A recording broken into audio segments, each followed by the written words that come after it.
ሰሜኑ የሀገራችን ክፍል እያደረግን ያለነው ሀገርንና ህዝብን የመከላከል ኦፕሬሽን ዋና ትኩረቱ ህግ ማስከበር ነው።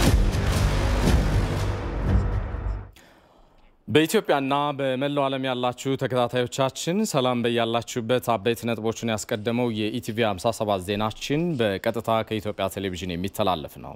ሰለሞን ኃይለ ኢየሱስ ነኝ።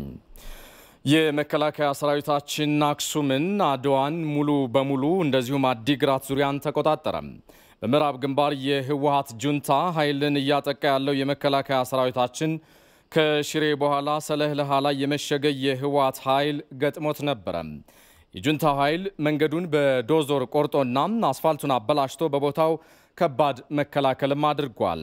የመከላከያ ሰራዊቱ የጁንታውን ተከላካይ ኃይል ሰብሮ በመግባት አክሱምን ሙሉ በሙሉ ተቆጣጥሯል።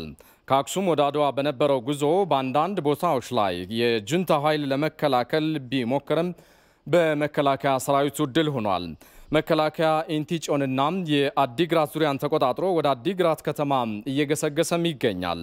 አያሌ የጁንታው ተዋጊዎችም እጃቸውን የሰጡ ሲሆን ከርተው ከጁንታው ጋር ሆነው ሲዋጉ የነበሩ ወታደሮችም ይገኙበታል። በአክራሪው የትህነግ ታጣቂ ቡድን ላይ እየተወሰደ ያለው ህግን የማስከበር እርምጃ በድል ታጅቦ እየገሰገሰ መሆኑን የራያ ግንባር የሚዲያ አስተባባሪ ኮሎኔል ደጀኔ ጸጋዬ ተናገሩ። የመሆኒ ከተማ ነዋሪዎች በበኩላቸው ህግ የማስከበር እርምጃው በአጭር ጊዜ ተጠናቆ ዘላቂ ሰላም እንዲረጋገጥላቸው ጠይቀዋል። ሰለሞን ጸጋዬ ከስፍራው ተከታዩን አድርሶናል። በአክራሪው የትህነግ ታጣቂ ቡድን ላይ ህግን ለማስከበር መከላከያ ሰራዊት እየወሰደ ያለው እርምጃ ተጠናክሮ ቀጥሏል። በራያ ግንባር ህግን በማስከበር ተልዕኮ የተሰማራው የመከላከያ ሰራዊት በድል ታጅቦ ግስጋሴውን መቀጠሉን የራያ ግንባር የሚዲያ አስተባባሪ ኮሎኔል ደጀኔ ጸጋዬ ገልጸዋል። ሰራዊታችን በከፍተኛ ፍጥነት ወደ መቀሌ እየገሰገሰ እንዳለ ነው መግለጽ የሚቻለው። በደቡብ ራያ ግንባር ያለው ህዝባችን በምንም መልኩ ወያኔ ተመልሶ እንዳይመጣ ማወቅ አለበት። ተመልሶ የማይመጣ መሆኑን ለአንድና ለመጨረሻ ጊዜ ከአካባቢውም ከትግራይ ህዝብም ከመላው ኢትዮጵያ ህዝብም ጫንቃ ላይ የሚወርድ መሆኑን አውቆ ከመከላከያ ሰራዊታችን ጎን መሆን አለበት። አካባቢውን መጠበቅ አለበት። ራሱን ማረጋጋት አለበት ብዬ ለመከር ፈልጋለሁ። የሰራዊቱ አባላት የተሰጣቸውን ግዳጅ በብቃት እየተወጡ መሆኑን ገልጸዋል። መከላከያ ሰራዊት ጀግንነቱ ለወኔው ቁጭቱ ያው ተለመደ የሚታወቅ ነው። አሁን ደግሞ በሰራዊታችን ላይ የተፈጸመው እጅግ አጸያፊ የሆነ ተግባር የበለጥ ቁጭት ውስጥ ከቶት ግዳጁን በትልቅ ሀገራዊ ኃላፊነት እየተወጣ ይገኛል። የጠላት ሁኔታ እንደምታዩት ሁሉን ነገር እያንጠባጠበ በሰራዊታችን በከፍተኛ ሁኔታ እየተመታ እንደምታዩት እነዚህንም ታንኮች እያንጠባጠበ የሄደበት ሁኔታ አለ። በሁሉም ውጊያ በተከፈተበት ግንባር ሁሉ ሰራዊታችን በትልቅ ድል አድራጊነት ግዳጁን እየፈጸመ ያለበት፣ ጠላት ደግሞ የተገደለውም ተገድሎ ሌላውም እየሸሸ ያለበት ሁኔታ ነው እያታየ ያለው በአሁኑ ሰዓት። ሰራዊቱ በጥሩ ሞራልና በጥሩ ተነሳሽነት የእብሪተኛውን ወይም የትህነግን ዓላማ ወይም እነሱ ያደርጉትን ደባ ለማክሸፍ ከፍተኛ ጥረት በማድረግ ላይ ነው የሚገኘው። አሁንም ሰራዊቱ ድል በድል እየተሻገረ ከፍተኛ ድል በማስገኘት ላይ ነው ያለው። የመሆኒ ከተማ ነዋሪዎች ህግ የማስከበር ተልዕኮ በአጭር ጊዜ ተጠናቆ ዘላቂ ሰላም እንዲረጋገጥ ጠይቀዋል። ባጥሩ ነው እኛ ሰላም ነው የምንፈልገው ከሁሉ ለትግራይ ህዝብማ ሁሉ ከብሔር ብሔረሰቦች ሆኖ ሰላም ጠብቆ በሰላም እንደ ሊኖር ፈልጋለሁ። ጥራሽ ጨንቆነን የነበርኛ እንኳን መጣችሁ ለምንለኛ እኛማ በቃ ሰላም ነው የምንፈልገው። የአካባቢው ነዋሪዎች ህግን ለማስከበር ተልዕኮውን እየተወጣ ለሚገኘው የመከላከያ ሰራዊት ድጋፍ እንደሚያደርጉ ገልጸዋል። ለኢቲቪ ዘገባ ሰለሞን ጸጋዬ ራያ ግንባር። የፌዴሪ ፕሬዝዳንት ሳህለወርቅ ዘውዴ ለይፋ የሥራ ጉብኝት ደቡብ አፍሪካ ጆሃንስበርግ ሲደርሱ አቀባበል ተደርጎላቸዋል።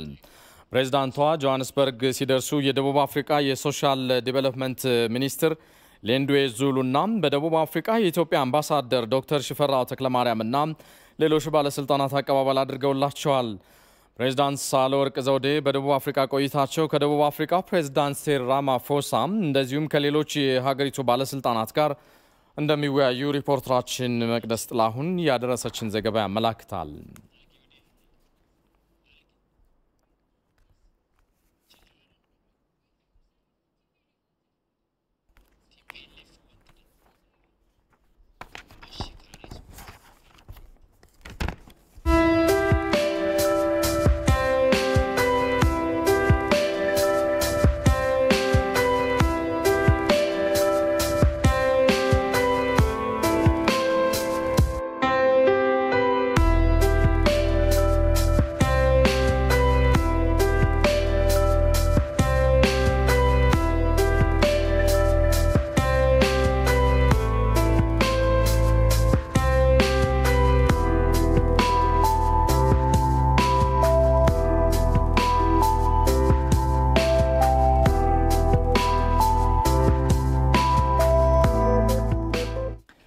ተመልሰናል። ዜና ኢቲቪ 57 ጉዳዮቻችንም እንደቀጠሉ ናቸው።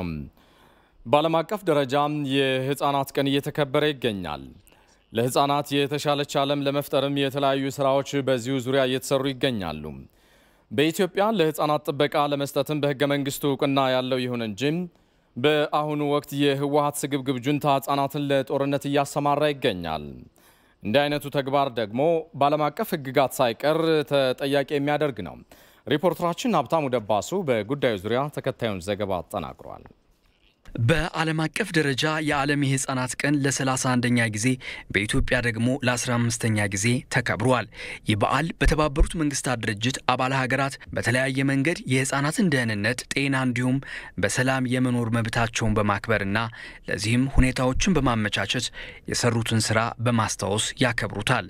ለህፃናት የተሻለች ዓለም መፍጠር የመንግስታት ኃላፊነት ሆኖ እየተሰራበት ይገኛል። ኢትዮጵያም የዓለም አቀፉን የህፃናት ኮንቬንሽን በመቀበል በህገ መንግስቱ አንቀጽ 36 በማካተት ለህፃናት ሁለንተናዊ እድገት ምቹ መሆን መብትና ጥበቃ አስቀምጣ እየሰራች ትገኛለች። በተባበሩት መንግስታት ድርጅት የትምህርት የሳይንስና የባህል ድርጅት እድሜያቸው ለትምህርት የደረሱ ህፃናት ወደ ትምህርት ገበታ እንዲሄዱ ይመክራል። በኢትዮጵያም በየዓመቱ በቅድመ መደበኛና መደበኛ ትምህርት ህፃናት በትምህርት ገበታ ላይ ይገኛሉ። ኢትዮጵያ ከህፃናት ኮንቬንሽን በተጨማሪ የአፍሪካ ህፃናት ቻርተርን ተቀብላለች። በእነኚህ ስምምነቶች ህፃናትን ላልተገባ የኃይልና የጉልበት ስራ ማሰማራት በወንጀለኛ መቅጫ ህግና በዓለም አቀፍ ህግ ተጠያቂ ያደርጋል። ሆኖም በአሁኑ ሰዓት በሀገራችን በተፈጠረው ሁኔታ የህወሓት ጁንታ ቡድን ህፃናትን ለጦርነት እየመለመለ ወደ ግጭት እንዲገቡ ማድረጉ በዓለም አቀፍ ህጎች ተጠያቂ መሆኑን ያመለክታል። ህፃናት በቤተሰቦቻቸው፣ በትምህርት ቤት፣ በማህበረሰቡ ጥበቃ እንዲደረግላቸው ህጎች ቢያመለክቱም ለህፃናት ክብር የሌለው ለስልጣን ሲል ለአካለ መጠን ያልደረሱ ህፃናትንና ታዳጊዎችን በኃይል በመመልመል ወደ ጦርነት እንዲገቡ እያደረገ ይገኛል። ይህ ተግባር ደግሞ ህፃናትን በዓለም አቀፍ የስራ ድርጅት ድንጋጌ ህፃናትን ለባርነት፣ ለአደንዛዥ ዝውውር፣ ለዝሙት ስራዎች፣ ለጦርነት ማሰማራት በከፍተኛ ወንጀል እንደሚያስጠይቅ ያብራራል። ስግብግቡ ጁንታ ህፃናትን ወደ ጦርነት ያሰማራበት መንገድ በዓለም አቀፍ ስምምነቶችን የጣሰና ነገ ደግሞ በህግ ተጠያቂ መሆኑን ያመለክታል።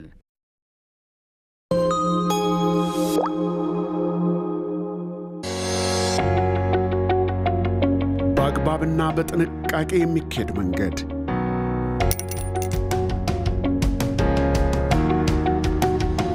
በዚህ ዘላቂ መንገድ ላይ የሚጓዝ ሁሉ ስኬታማ ነው።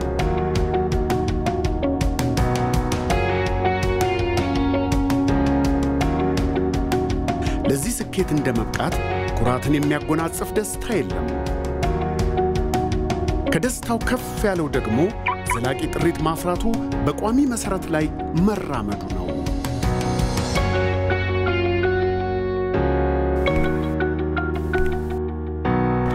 ሁሉም እድገት ቁጠባን መሰረት ያደረገ ሲሆን ዘላቂና ውጤታማ ይሆናል። በሁለተኛው የኢትዮጵያ ንግድ ባንክ ሀገራዊ የቁጠባ ንቅናቄ ወር ቁጠባን ባህሉ በማድረግ የስኬት መንገዱን ያረጋግጡ። ለተሻለ ነገ ዛሬ ይቆጥቡ። የኢትዮጵያ ንግድ ባንክ ሁሌም የሚተማመኑበት ባንክ። ከኢቲቪ 57 ዜናዎች ጋር ስላላችሁ እናመሰግናለን። ጉዳዮቻችንም ይቀጥላሉ።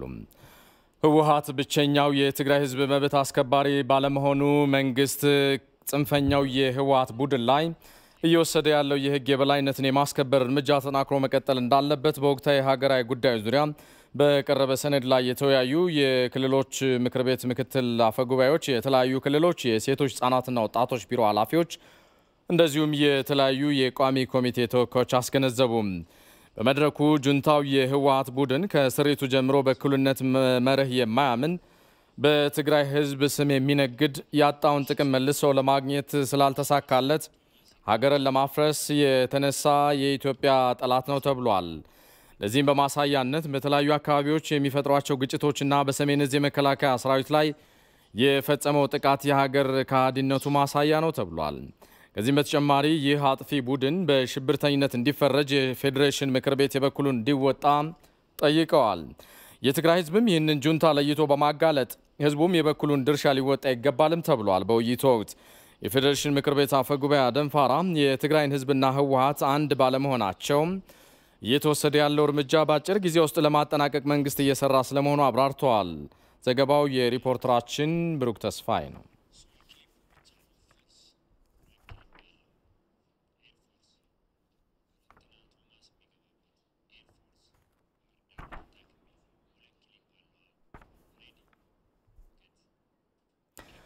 ጽንፈኛው የህወሓት ጁንታ ቡድን ሮኬት እያስወነጨፈ ያለው ከምዕራብ አማራ ድንበር ለዚሁ ተግባር ከቆፈረው 5 ኪሎ ሜትር የሚረዝም ጉድጓድ ውስጥ መሆኑ እንደተደረሰበት የኢፌዴሪ አየር ኃይል ዋና አዛዥ ሜጀር ጀነራል ይልማ መርዳሳም ከኢትዮጵያ ቴሌቪዥን ጋር በነበራቸው ቆይታ ገለጹ።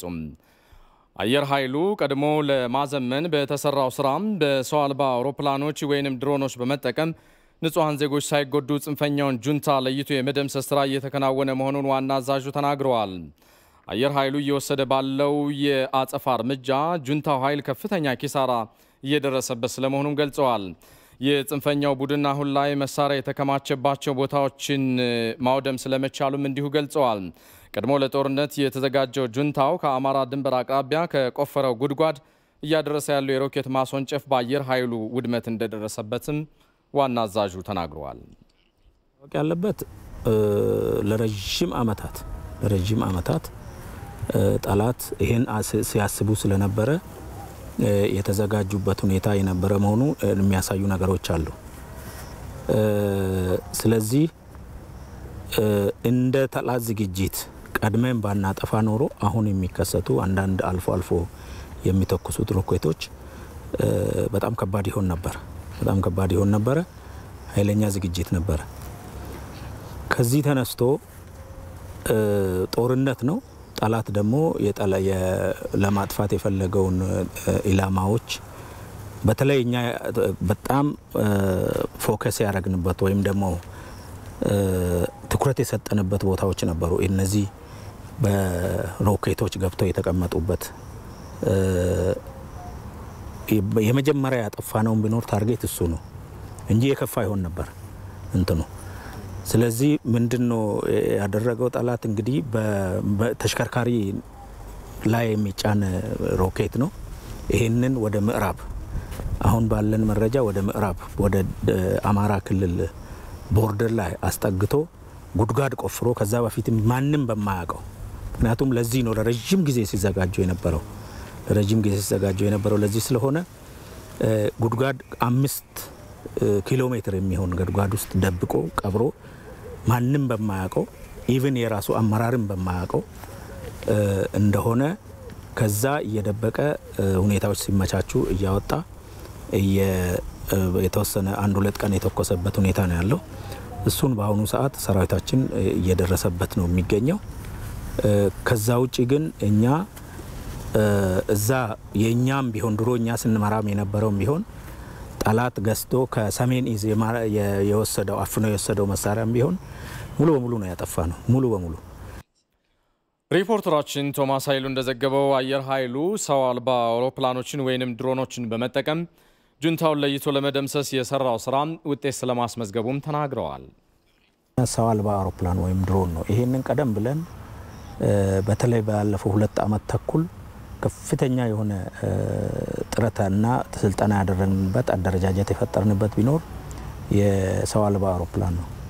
ምክንያቱም አሁን ቴክኖሎጂ አልፏል። ምናልባትም እነዚህ ጁንታዎች ያሰቡት እንደ ድሮ ምሽግ ቆፍረ ምሽግ ውስጥ ቁጭ ብለ ተዋክተ ታንክ እንደዛ ነው። እሱ ቀርቷል አሁን። ስለዚህ አንዱም የተሸወዱት እዚህ ጋር ይመስለኛል። እዚህ ጋር ነው። አሁን ቢሮ ወይም ደግሞ አንድ ኮማንድ ፖስት ቁጭ ብለ እነሱ ያዙትን መሳሪያ ሁሉ የምታጠፋበት ነው። ስለሆነም አሁን እናንተ በምስክርነት ሄዳችሁ ምስል መውሰድ ትችላላችሁ። የጠላትን ፕሮፓጋንዳ ህዝቡ በደንብ እንዲያውቀው ድሮኖቹ እኛ አየር ኃይል የታጠቀው በእኛው ቴክኒሻን በእኛው በራሪዎች የሚበረር ድሮን ነው እንጂ እኛ አሁን ላለው ጽንፈኛ እንትን አንሰን ሌላ አገር የምንጠራበት ምንም አይነት ምክንያት የለም። የህወሓት ቡድን በሰሜን ዕዝ መከላከያ ሰራዊት ላይ የፈጸመውን ክህደት የትግራይ ተወላጅ መከላከያ ሰራዊት አባላት አወገዙት። የህወሓት ጁንታ ቅዶበትና ተዘጋጅቶ ሀገር ጠባቂውን የመከላከያ ሰራዊት የሰሜን እዝ ጭካኔ በተሞላበት መልኩ ማጥቃቱ የሚታወስ ነው። ከኢትዮጵያ ዜና አገልግሎት የተገኘውን ዘገባም ዋለልኝ ታምር እንደሚከተለው አጠናቅሮታል። ጥቅምት 24 ቀን 2013 ዓ.ም ምሽት የህወሓት ጁንታ አቅዶበትና ተዘጋጅቶ አገር ጠባቂውን የአገር መከላከያ ሰራዊት የሰሜን እዝ ጭካኔ በተሞላበት መልኩ ማጥቃቱ ይታወቃል። የአገርን ዳር ድንበር ብሎም የትግራይን ህዝብ ሲጠብቅና ሲያገለግል የነበረው እዙ በደረሰበት ጥቃት በርካቶችን በእጅጉ አሳዝኗል። የህወሓት ጽንፈኛ ቡድን የአገሪቷን ህግ በተደጋጋሚ በመጣስ እንዲሁም የተለያዩ ወንጀሎችን ሲፈጽም የቆየ ቢሆንም መንግስት የትግራይ ህዝብ እንዳይጎዳ በማለት በብዙ ትዕግስት ሲያልፍ ቆይቷል። አሁን ላይ ግን ጁንታው ክህደት በመፈጸም የመከላከያ ሰራዊትን በማጥቃት አገር የማፍረስ ተግባሩን በይፋ በመፈጸሙ መንግስት የህልውና ዘመቻ ለመውሰድ ተገዷል። ኢትዮጵያንን የካልመራው ትፍረስ ብሎ የተነሳው የህወሓት ጁንታ በሰሜን እዝ ላይ በ45 ደቂቃ መብረቃዊ የጥቃት እርምጃ ወስጃለሁ በማለት በሚዲያ ይፋ አድርጓል። በአዲስ አበባ የሚገኙ የትግራይ ተወላጅ የመከላከያ ሰራዊት አባላት የህወሓት ቡድን በሰሜን እዝ የአገር መከላከያ ሰራዊት ላይ የፈጸመው ድርጊት የሚወገዝ ተግባር መሆኑን ገልጸዋል። ህወሓት በሰራዊቱ ላይ የፈጸመው ጥቃት በየትኛው መመዘኛ ተቀባይነት የሌለውና ማንም ኢትዮጵያዊ የማይቀበለው እኩይ ተግባር መሆኑን ተናግረዋል። ሰራዊቱ እርስ በርሱ የሚያጨራርስ በውስጡ የሚፈጠር መለያየቶች በምንም ጊዜ ለወደፊትም ወደ ኋላም ወደፊትም ብንመዝነው ተቀባይነት የለውም። ውጤቱም አደገኛ ነው የሚሆነው። መከላከያ ሰራዊት አባላት በተለያየ በብሔር በማለያየት ለእንደዚህ አይነት ሁኔታ መዳረጉ ተቀባይነት የለውም። የኔ ነው በሚለው ህዝብ መካከል ሆኖ የሁኔታ መፈጠሩ በጣም ትልቅ ድንጋጤ ነው የፈጠረው። በእያንዳንዳችንም ድንጋጤ ብቻ ሳይሆን በተደጋጋሚ እንደተገለጸው ትልቅ ወንጀል ነው የተፈጸመው። አሳሳቢ ነው የነበረው ሁኔታው። በዛ በኩል የሚደረገው ዝግጅት ልክ አሁን የተፈጠረውን ሁኔታ እንደሚያበቃ ምንም ጥርጥር አልነበረውም እና ህዝቡ የሚፈልገው ነው አይፈልገውም የሚለውም በእያንዳንዳችን ቤተሰባችን የምናውቅ ሰዎች ነን። በሰራዊቱ ላይ ልዩነቶችን ለመፍጠር የሚሰሩ ኃይሎች ከድርጊታቸው እንዲቆጠቡና ወንጀለኞችን በህግ ተጠያቂ መሆን ይኖርባቸዋል ብለዋል። እዛ ያሉ ጓደኞቻችን ናቸው። አማራ ይሁን ከደቡብ የመጣ ይሁን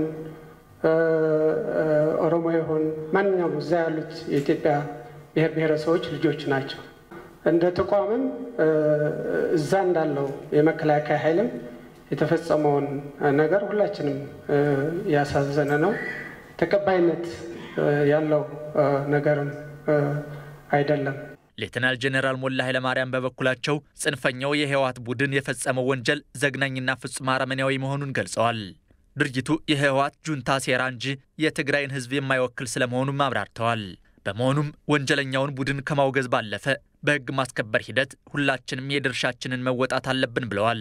እዛ የነበረው የእዙ አመራር እዛ የነበረው ሰራዊት ግን በጣም ሚዛናዊ ሆኖ እንደ የትግራይ ህዝብ ሆኖ ነው ሲሰራ የነበረው።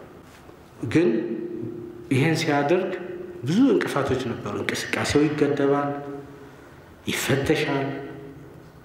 ሁላችንም ተፈትሸናል።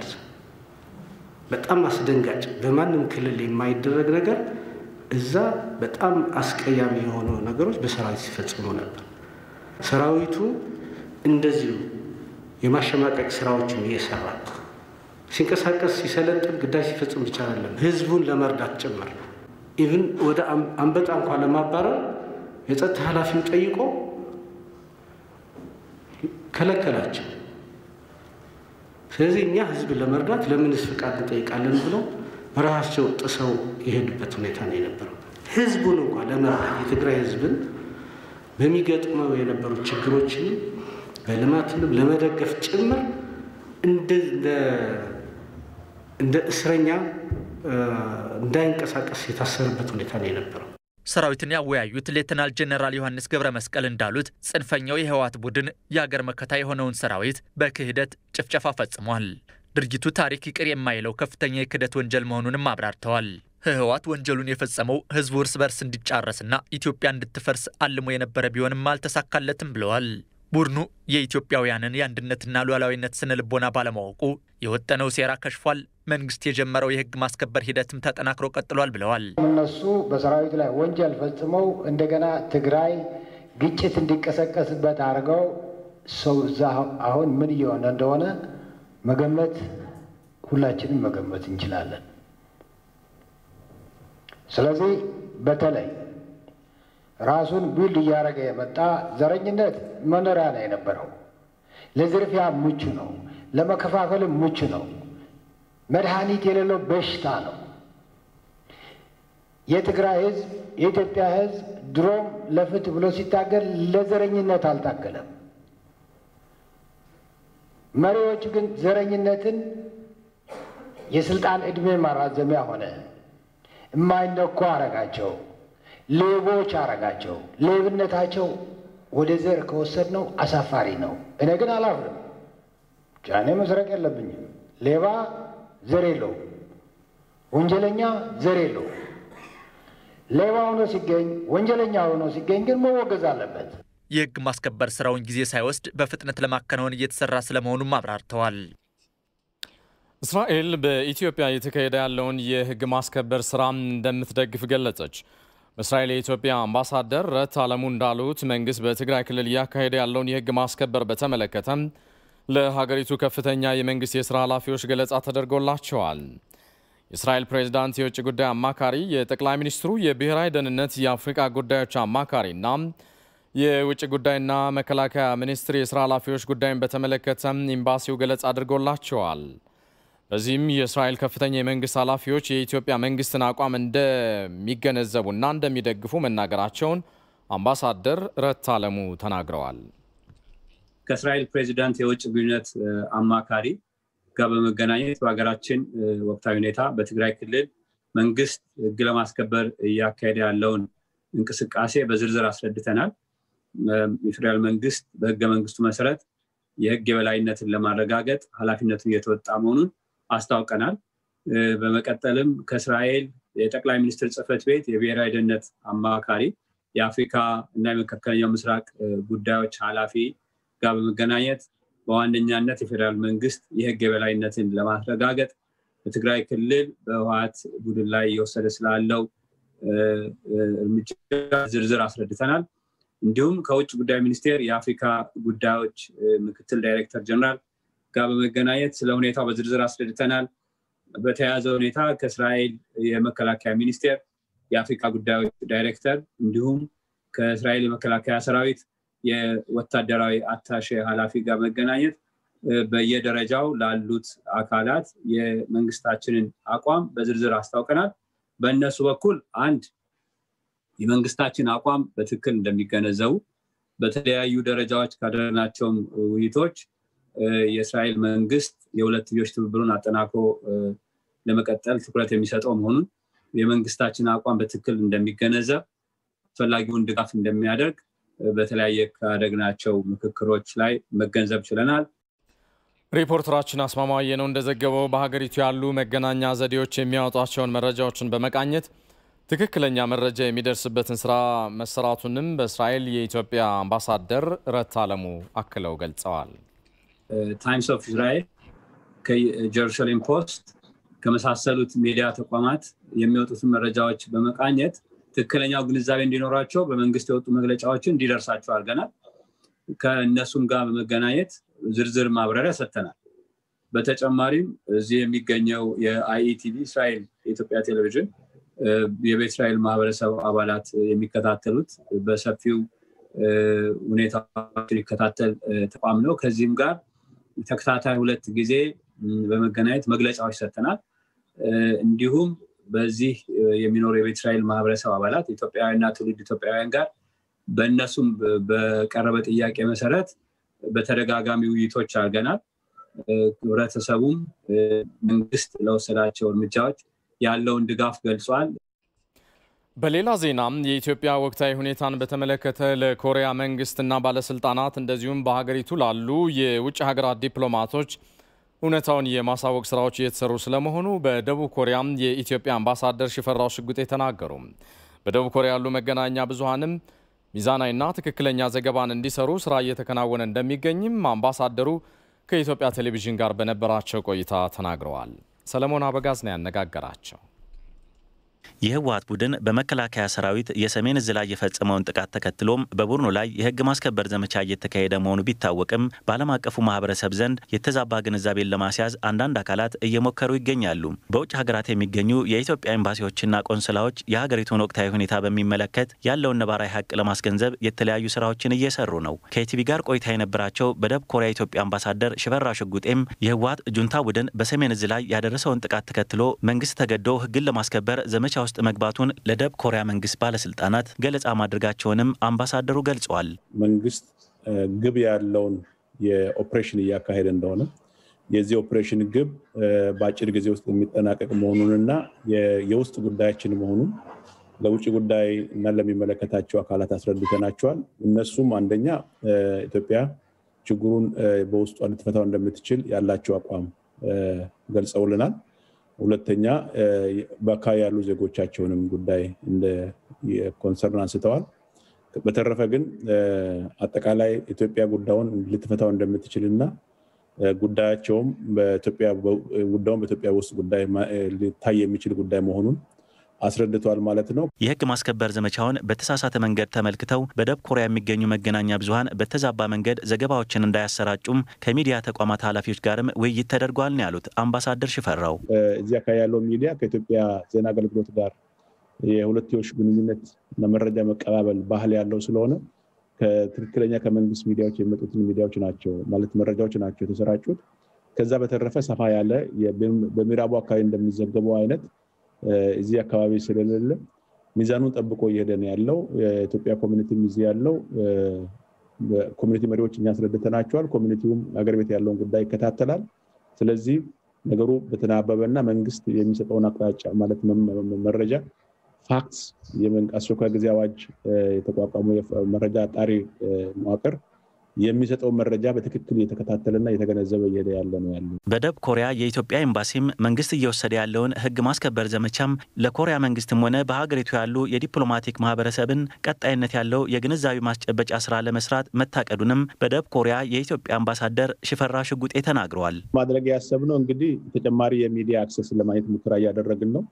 እንዳልኩ ወደ ሩቅ ላለው አካባቢ ብዙ ሴንሲቲቭ አይደሉም ግን ኃላፊዎቻቸው ጋር ተገናኝተን ሚዲያ ኤክስፕሌን ለማድረግ እየሞከርን ነው። ቀጥሎም ደግሞ የሀገሪቱ መንግስት እና እዚህ የተቀመጡ የተለያዩ ሀገራት አምባሳደሮች ጉዳዩን እንዲገነዘቡ በተለይ ደግሞ ወደ ምዕራቡ አካባቢ ያሉ የአውሮፓ አምባሳደሮች ከሌላው ሴንሲቲቭ የሚሆኑበት ሁኔታ ስላለ ለነሱ የማስረዳት ለአፍሪካ አምባሳደሮች የማስረዳት የዚህ ሀገር የገዢና የተቃዋሚ ፓርቲ መሪዎችና ፓርላማ አባላትን የማስረዳት ስራ እንደቅድ ይዘን ቀጠሮች በመጠየቅ ለመስራት ጥረት እያደረግን ያለ ነው። በቀጣይነትም ይህን ስራ ተጠናክረን እንቀጥላለን። ኢትዮጵያ የገጠማት ፈተናም የውስጥ ጉዳይ በመሆኑም በጥበብ ራሷን እንደምትፈታው በደቡብ ኮሪያ ለተለያዩ የማህበረሰብ ክፍሎች የግንዛቤ ማስጨበጫ ስራ ይከናወናል ብለዋል። በደቡብ ኮሪያም የኢትዮጵያ አምባሳደር ሽፈራው ሽጉጤም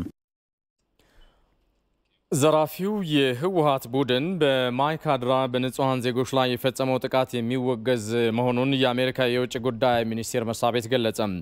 የአሜሪካ ውጭ ጉዳይ ሚኒስቴር የአፍሪካ ጉዳዮች ረዳት ሚኒስትር ቲቦር ናጂም በትግራይ ክልል እየተከናወነ ያለውን የህግ ማስከበር ዘመቻና በተያያዥ ጉዳዮች ለጋዜጠኞች ማብራሪያ በሰጡበት ወቅት እንደገለጹት አጥፊው የህወሓት ቡድን በሰሜን ዕዝ ሰራዊት ላይ ትንኮሳ ማድረጉን ተከትሎ በአካባቢው ዘመቻ መጀመሩን ያስታወሱት ቲቦር ናጂም ቡድኑ ንጹሃንን ኢላማ አድርጎ የሚፈጽመው ጥቃት የሚወገዝ ነው ብለዋል።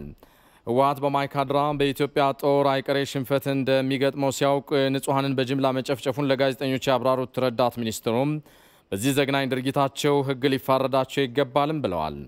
ህወሓት ጉዳዩ ዓለም አቀፍ ገጽታ እንዲይዝ ጥረት ማድረጉን የገለጹት ቲቦር ናጂም የቡድኑ ዓላማ ከሽፎ ህግ የማስከበር ዘመቻው ከቁጥጥር አልወጣምም ብለዋል። በሌላ በኩል የኢትዮጵያ መንግስት በራሱ መንገድ ችግሩን ለመፍታትና ዓለም አቀፍ ገጽታ እንዳይኖረው ጥረት እያደረገ እንደሚገኝም ተናግረዋል።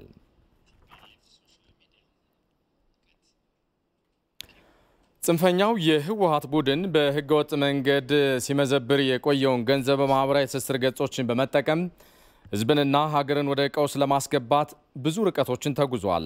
ይሁን እንጂ ከሰሞኑ ሀገራዊ ወቅታዊ ሁኔታ ጋር በተያያዘ በትግራይ አካባቢ በተከሰተው የኢንተርኔት አገልግሎት መቋረጥ ምክንያት የጥፋት ተልዕኮ አንግበው ሲጽፉ የቆዩ ገጾች አብረው ጠፍተዋል።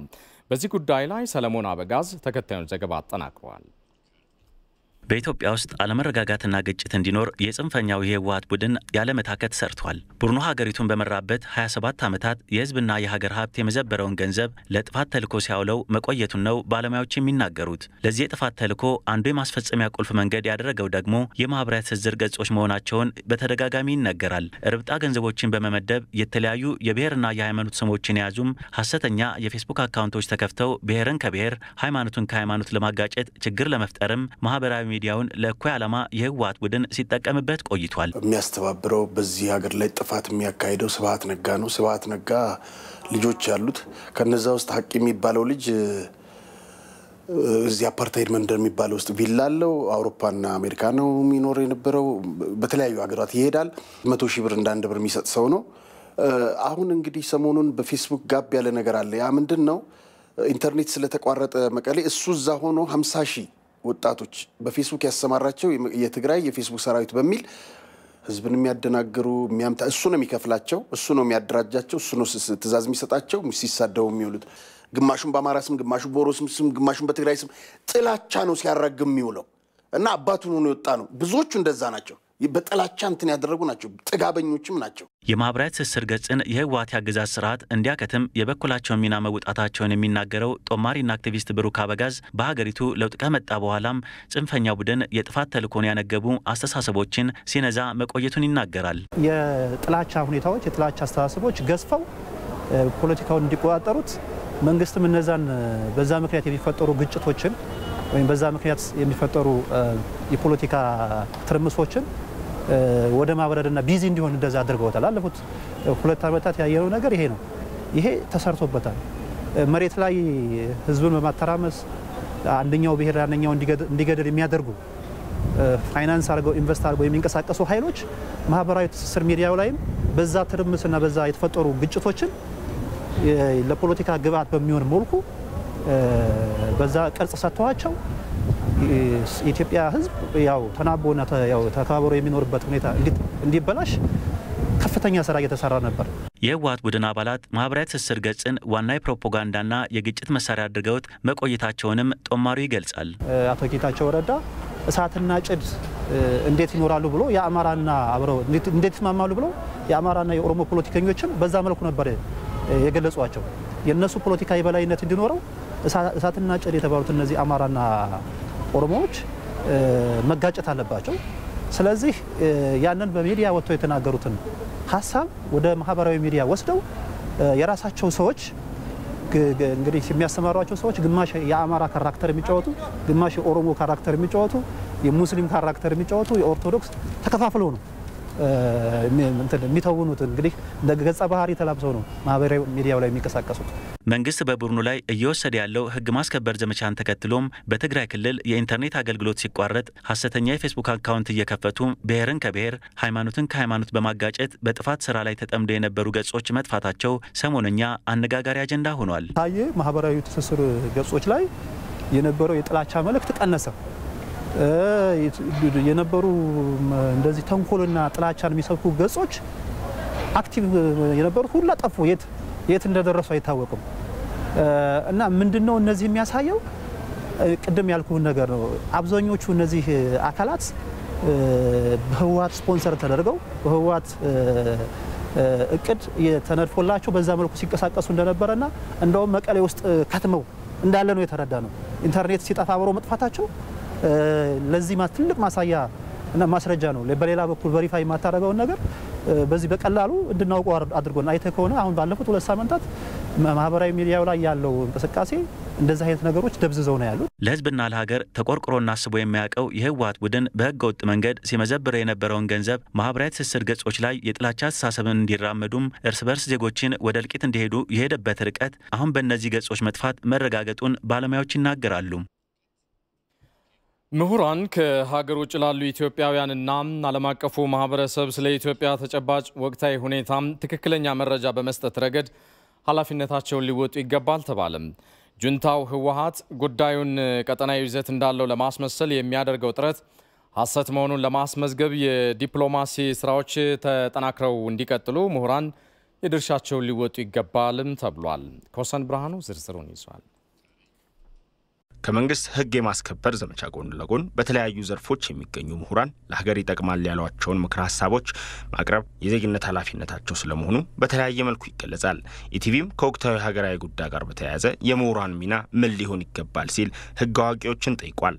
ዛሬ ሀገር ከደረሰችበት ሁኔታ አንጻር ህግ የማስከበሩ ጉዳይ ጥያቄ ውስጥ የማይገባ ነው የሚሉት የህግ ባለሙያዎቹ ዛሬም የምሁራኑ ድርሻ ሊሆን የሚገባው በሀገሪቱ ዘላቂ ሰላምን ለማምጣት የትኛውም ማህበረሰብ በህግና ስርዓት እንዲመራ ማስተማር እንደሆነ ይገልጻሉ።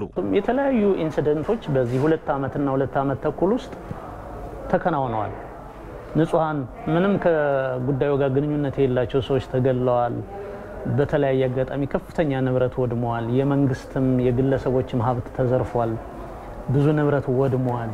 ምሁራንም በዚህ ረገድ የተለያየ አስተዋጽኦ ህጉን በማስተዋወቅ ማስረጃ በመስጠት ማህበረሰቡም ኢቭን ማስረጃ እስከ መስጠት ድረስ መተባበር ግዴታ እንዳለበት ይታየኛል። ከዚህ ቀደም በነበሩት ሁኔታዎች አፋኝ ህጎች ነበሩ ሊባል ይችላል። አስቸጋሪ ሁኔታዎች ነበሩ ሊባል ይችላል። አሁን ህጎቹ ተቀይረው ሰላማዊ ሁኔታ የነጻነት አየር በሰፈነበት ጊዜ ሊቃን ለማህበረሰባቸው የሚጠቅም ነገር ለማከናወን ወደ ኋላ ሲሉ ዳተኝነት ሲያሳዩ በእውነት በጣም የሚያሳዝን ነገር ነው። አሁን ሊወቀስ የሚገባው ማንንም አይደለም። መጠየቅ ያለበት ሊቁ ራሱን። ህግን ማስከበር ደግሞ መሰረታዊ ነገር ስለሆነ ሀገርም የምትረጋው በህግ ስለሆነ በዚህ ነገር ተወሰደው እርምጃ ተገቢ ነው። በወንጀል የሚፈለጉ ሰዎችን አሳልፈው መስጠት ከዛ በኋላም ሰዎቹ ለፍርድ እንዲቀርቡ በማድረግ መጠናቀቅ ያለበት ጉዳይ ነው። ተጨማሪ የሰው ህይወት ኪሳራ ሳያስከትል የንብረት ኪሳራ ሳያስከትል ማለት ነው። ዘመቻው ወንጀል ፈጽሟል ተብለው የተጠረጠሩ ሰዎችን የሚመለከት ጉዳይ ብቻ እንደሆነ እንዲገነዘቡ ማድረግና በህብረተሰቡም ዘንድ አላስፈላጊ ከሆነ በተለይ ይሄ የጥላቻው ፖለቲካ ከፈጠረው ድባብ አንፃር አላስፈላጊ የሆኑ ጥቃቶች ወይም አላስፈላጊ የሆኑ የማገለል ሁኔታዎች እንዳይከሰቱ አበክሮ ማስተማር የምሁራን ድርሻ ነው። ከወቅቱ ጋር በተያያዘ ህዝብን በተለያዩ የፕሮፓጋንዳ ዘመቻዎች ለማደናገር የሚጥሩ ግለሰቦችንም ይሁኑ ቡድኖችን ለይቶ በማጋለጥ ለህዝብ ከማሳወቅ አንጻር ምሁራንም ድርሻ እንዳላቸው የፖለቲካና ዓለም አቀፍ ግንኙነት ባለሙያው ሐሳብ ነው።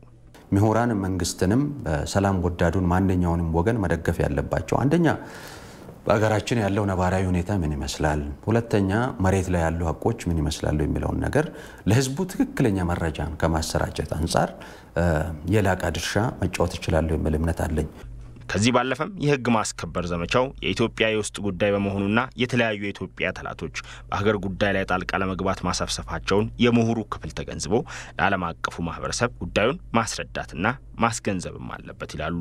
ቀጠናውም የትርምስ ቀጠና እንዲሆን አንዳንዶቹ በመረጃ እጥረት ሌሎቹ ደግሞ ሆን ብለው ቀጠናውን የትርምስ ቀጠና ለማድረግ የሚሰሩ ኃይሎች ስላሉ አሰፍስፈው ያሉ ቲሞች ስላሉ እነኛን የማስታገስ ስራ ኃላፊነት ያለባቸው ምሁራን ስለሆኑ ሰላም እስኪሰፍን ድረስ ትግራይ ክልል ዲሞክራሲያዊ ስርዓት ህገ መንግስታዊ ስርዓት እስኪረጋገጥ ድረስ የምሁራን ሚና መሆን ያለበት ይሄ ግጭት ቀጠናዊ ይዘት እንደሌለው በሚችሉት ቋንቋ ሁሉ በእንግሊዘኛ ሊሆን ይችላል፣ በአረበኛ ሊሆን ይችላል፣ በአማርኛ፣ በትግርኛ፣ በፈረንሳይኛ በሁሉም ቋንቋ ከሀገራችንም ከውጭ ሀገር ካሉ ቋንቋዎች ተደራሽነቱ ለዓለም ሁሉ እንዲሆንና ዓለም የተሳሳተ ዝንባሌ የተሳሳተ መረጃ እንዳይደርሰው ሚናቸው የላቀ ነው።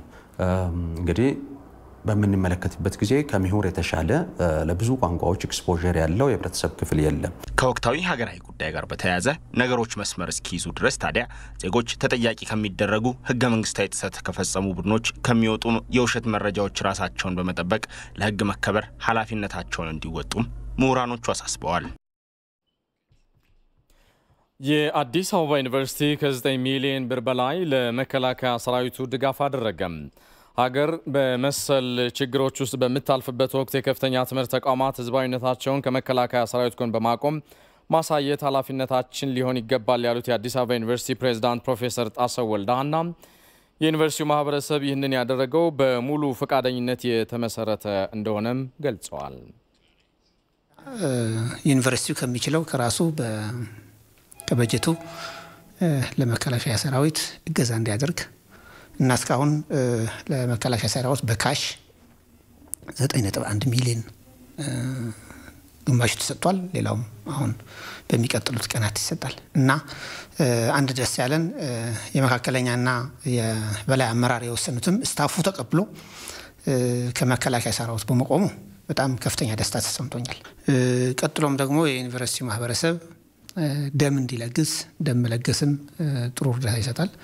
ደም እንዲለግስ ከዛም መከላከያ ሰራዊትን የሚያግዝ የሐኪሞች ቡድን እንዲያዋጣ እና ይህ ማኔጅመንት የበላይ ማኔጅመንት እና የመካከለኛ ማኔጅመንት በወሰነው መሰረት ለስታፋችን ይህንን አድርሰን አጠቃላይ የአዲስ አበባ ዩኒቨርሲቲ ስታፍ በአዎንታዊ ተቀብሎታል። ሪፖርተራችን ኮሰን ብርሃኑ እንደዘገበው ሌሎች በሀገሪቱ የሚገኙ የከፍተኛ ትምህርት ተቋማትም መሰል ድጋፎችን በማድረግ ከመከላከያ ሰራዊት ጎን መቆም ማሳየት እንዳለባቸው የዩኒቨርሲቲው ፕሬዝዳንት ተናግረዋል። ዩኒቨርሲቲዎች ከተቋቋሙለት ለማህበረሰብ አገልግሎት የመስጠት ኃላፊነት አንጻርም የአዲስ አበባ ዩኒቨርሲቲ በተለይም በትግራይ ክልል የህግ የማስከበር ስራው እንደተጠናቀቀ አካባቢውን የተሻለ ለማድረግ ከመንግስትና ከክልሉ ነዋሪዎች ጋር በድህረ ግጭት ዙሪያም የሚመክር የተለያዩ መድረኮችን ለማካሄድ ቅድመ ዝግጅት ማድረጉንም ፕሮፌሰር ጣሰው ወልደሃና ተናግረዋል። በሚቀጥሉት ጊዜያትም አዲስ አበባ ዩኒቨርሲቲ ከመከላከያ ሰራዊት ጋር ጎን ይቆማል። ህብረተሰብ እንዳይጎዳ የህግ ማስከበር ስራ እንደተደረገም የማረጋጋት ስራ ፖስት ኮንፍሊክት እገዛ ወደፊት አዲስ አበባ ዩኒቨርሲቲ አጠናክሮ ይቀጥላል። የማረጋጋቱን ስራ እንዲሰራ ከሰብአዊ መብት አኳያ ከመረጋጋት አኳያ ይሄ ነገር የህግ ማስከበር ስራ እንደተጠናቀቀ የሚሰሩ በርካታ ፓናል ውይይት የሚያካሂዱ ደግሞ 9 አባላት ያሉት የፕሮፌሽናል ቡድን በትናንትናው ዕለት ዩኒቨርሲቲው አቋቁሞ ወደ ስራ ገብተዋል። እንግዲህ በቅርብ ቀናት በሚቀጥሉት ሳምንታት በርካታ የፓናል ውይይቶችን ምሁራኖችን የሚያሳትፍ ባለስልጣኖችን የሚያሳትፍ የተለያየ የፖለቲካ አካላትን የሚያሳትፍ ውይይቶች በዩኒቨርሲቲው አማካይነት ይደረጋሉ። ናሽናል ኦይል ኢትዮጵያ ወይንም ኖክ ለመከላከያ ሰራዊቱ የ7 ሚሊዮን ብር ድጋፍ አደረገ። የተቋሙ ሰራተኞችና የስራ ኃላፊዎችም የሀገርን ሰላም ለማስከበር እስከ ህይወት መስዋዕትነት እየከፈለ ለሚገኘው መከላከያ ሰራዊቱ ደም ለግሰዋል። ናሽናል ኦይል ኢትዮጵያ ወይንም ኖክ ለመከላከያ ሰራዊቱ ካደረገው የ7 ሚሊዮን ብር ድጋፍ ውስጥ 2 ሚሊዮኑ ከሰራተኞች መዋጮ የተሸፈነ መሆኑን የተቋሙ ስራ አስፈጻሚ አቶ ታደሰ ጥላሁን ተናግረዋል።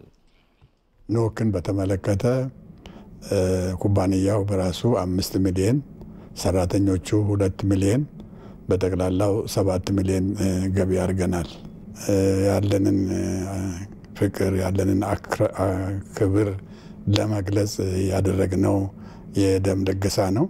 ሰራተኞቻችን አሁን ይሄን እየለገሱ ነው የሚገኙት።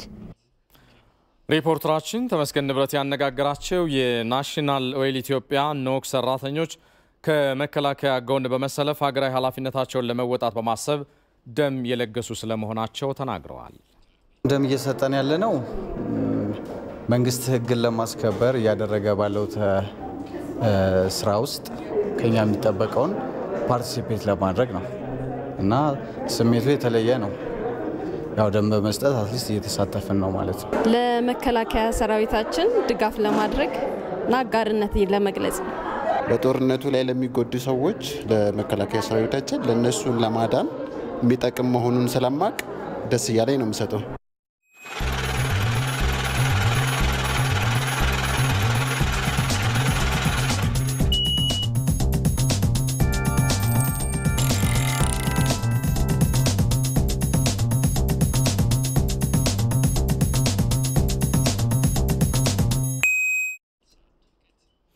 ይህ ቲቪ 57 ዜናችን በቀጥታ እየተላለፈላችሁ የሚገኘው ከኢትዮጵያ ቴሌቪዥን ዋናው ስቱዲዮ